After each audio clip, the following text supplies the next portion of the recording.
Jadi MBG dituding maling berkedok gizi, kemudian dibantah. Yang bantah itu kalau nggak salah ibu wakil ketua yang sekarang jadi ketua.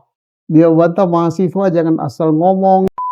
Pengacara daripada Pak Sony ya mengatakan bahwa Pak Sony mendaftarkan diri untuk menjadi justice kolaborator.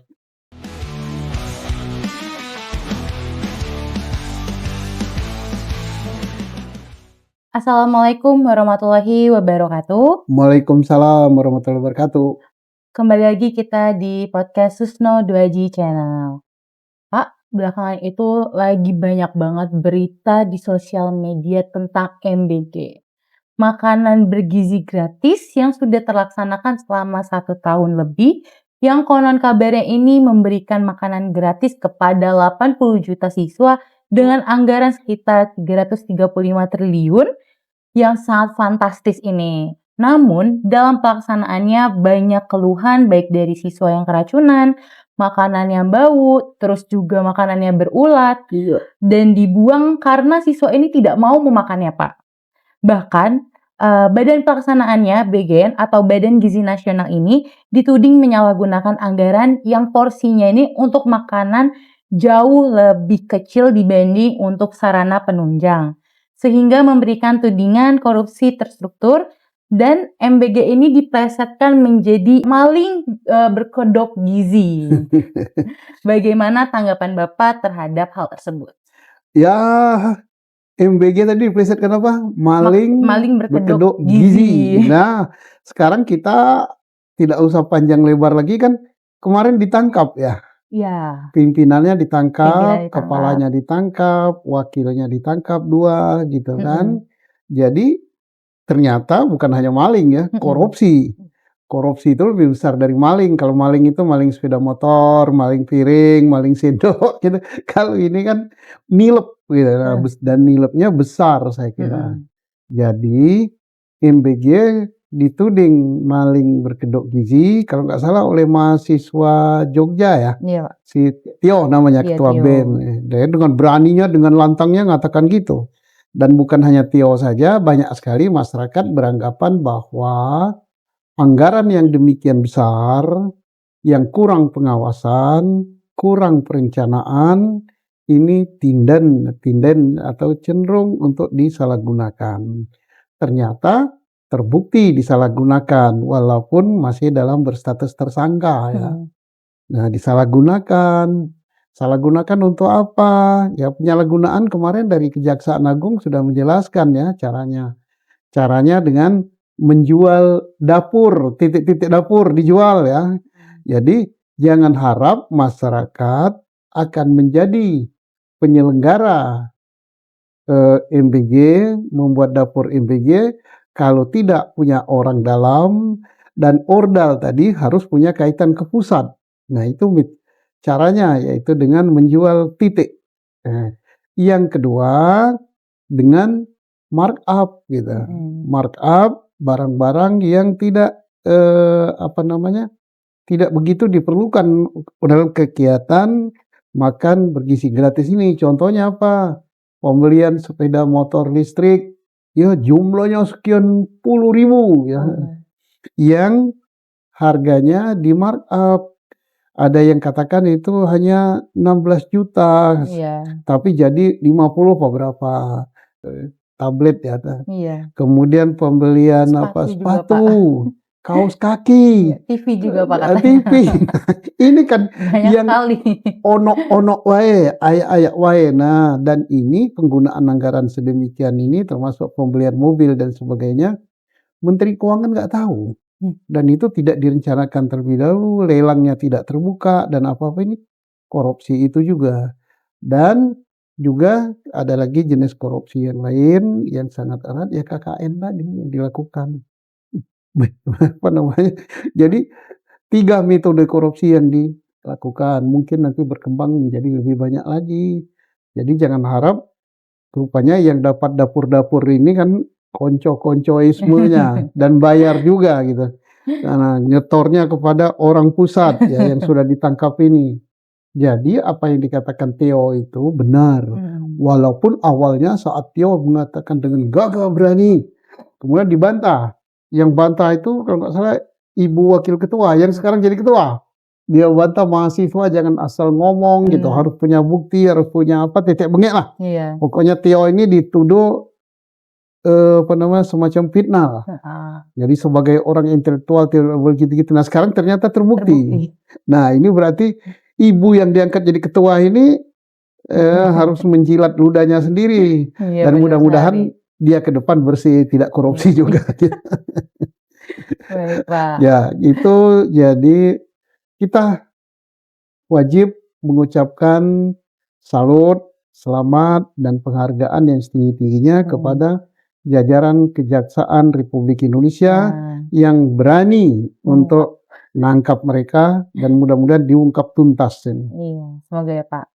Nah, Kejaksaan Agung ini kan telah menetapkan dan menahan 3 pimpinan Badan Gizi Nasional, yaitu Deden Hindiana, Sony Sonjaya, dan juga Lodit Kusum. Bagaimana nih Pak, pandangan Bapak terhadap perkembangan kasus ini? Pertama, selain ucapan selamat, bagus, karena jaksa sudah berani menahan, tentunya minimal dia sudah mengumpulkan 2 alat bukti ya. Mungkin lebih yang sudah terkumpul. Dan kita berharap ya, jaksa, penyidik kejaksaan mengungkap sampai tuntas. Artinya mengungkap sampai tuntas dan seadil-adilnya. Artinya, kalau memang tidak terbatas pada 3 orang ini, masih ada yang di atasnya, tapi siapa di atasnya kan? Saya kira di atasnya, saya nggak percaya kalau di atasnya ada. Kalau dia ini kan selevel menteri, di atas menteri ya presiden gitu, nggak mungkin lah kalau di atasnya. Jadi mungkin konco sampingnya, ya mungkin selevel dengan Pak Dadang, atau tokoh-tokoh gitu, atau konglomerat gitu. Kalau memang terlibat, ya diproses, ditangkap juga, diproses. Atau ke samping gitu, ke samping teman-temannya gitu kan, kolega, atau ke bawah gitu. Karena kalau ke atas saya percaya nggak ada gitu. Ke bawah jangan takut untuk diungkap. Karena apa? Ini kejahatan yang sangat besar ya. Negara memberikan anggaran cukup besar untuk persiswa, tapi diberikannya hanya kecil sekali, bahkan yang katanya makan lele gitu, yang ada yang lele mentah. Kemudian nyembelih setiap hari berapa? 19.000 sapi. Itu bohong semua. Yang ada adalah daging yang kayak sandal. Dan di sebelah hanya beberapa doang. Jadi harus diungkap siapapun yang terlibat, baik di level selevel dengan pimpinan NPG ataupun tokoh-tokoh politik atau tokoh-tokoh berduit gitu, oligarki ya. Iya, oligarki. Ya, kemudian yang di bawah pun juga harus diungkap supaya tujuan daripada NPG ini yang mengeluarkan anggaran sangat besar ini, dan ini proyek strategis daripada Presiden Prabowo, tidak dikhianati, betul-betul dijalankan. Iya, betul. Baik, sebelum adanya penetapan tersangka ini Pak, berbagai kritik dan peringatan kan terkait pengelolaan anggaran NBG sudah disampaikan oleh media, masyarakat, aktivis, dan juga berbagai tokoh publik. Menurut Bapak, mengapa pergerakan hukum ini dalam kasus ini tuh terkesan baru bergerak setelah menjadi sorotan luas? Kalau kejaksaan, saya kira ya, kita hormati, saya kira mereka sudah mengumpulkan data yang banyak ya. Yang banyak, kemudian jaksa kan lengkap dengan aparat intelijennya ya. Udah banyak data yang terkumpul dan sudah yakin bahwa ini nggak meleset, baru lapor presiden, baru dia tangkap ya. Kenapa? Karena ini kan selevel menteri ya, tidak langsung gerujuk-gerujuk tangkap begitu ya. Dan mengapa terkesan lambat? Mungkin karena jaksa ingin mencari alat bukti yang lengkap, yang tidak bisa berkutik lagi. Kan jaksa agung langsung melapor ke presiden, dan presiden katakan, ya lanjut saja kalau memang demikian kan. Langsung presiden dengan merespon memecat mereka, kemudian langsung tidak lama setelah itu ditangkap. Jadi mungkin hanya mencari alat bukti yang lengkap dan mencari momen yang tepat. Nah begitu. Menurut Bapak, apakah ada pihak yang terlibat dalam kasus ini hanya terbatas pada 3 orang ini, atau masih ada kemungkinan adanya pihak lain yang turut bertanggung jawab atas masalah ini? Oh, jelas ada ya, karena apa, mereka kan terima suap ya, Iya. terima suap untuk menentukan titik-titik di mana gitu. Nah, Mhm. dalam kasus suap, si penerima dan si pemberi harus kena. Nah, ini kan baru penerima ya, pemberi belum, perantara.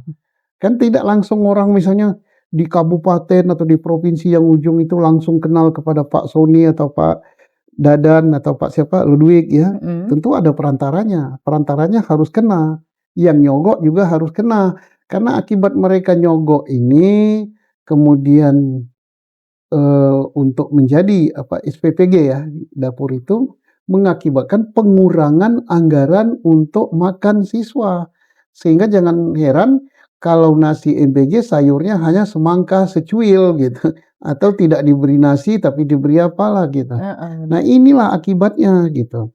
Nah, juga artinya saya yakin ini ke level samping ada pasti yang terkena.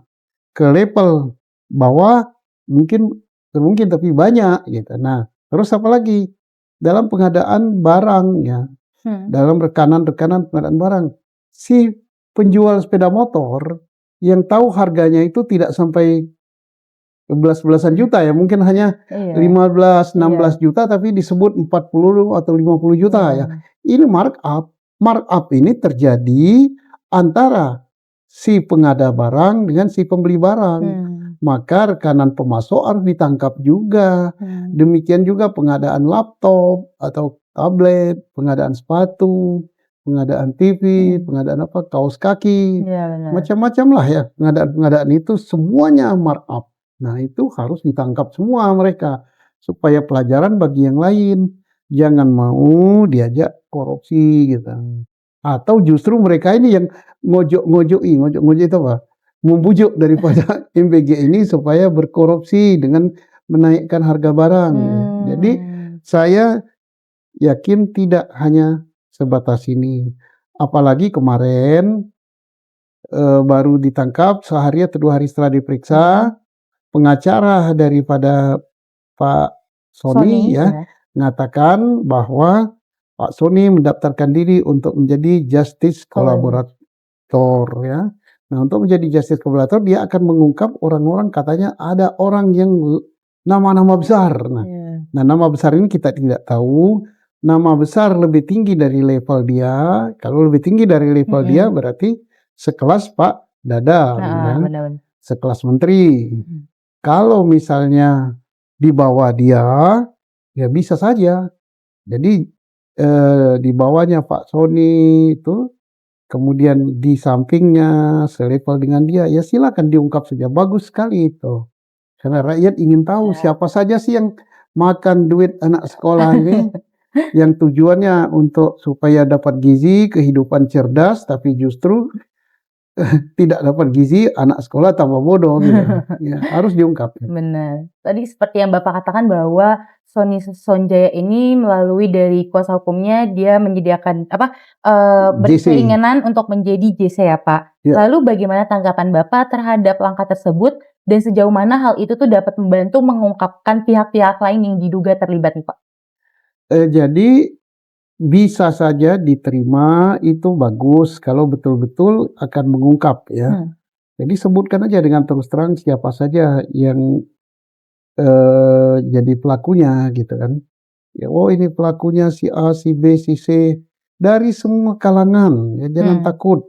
Baik itu dari kalangan eksekutif, apa namanya, penegak hukum, atau kalangan partai, atau kalangan tokoh masyarakat yang memang terlibat di dalam korupsi MBG ini. Korupsi adalah penyuap juga, Hmm.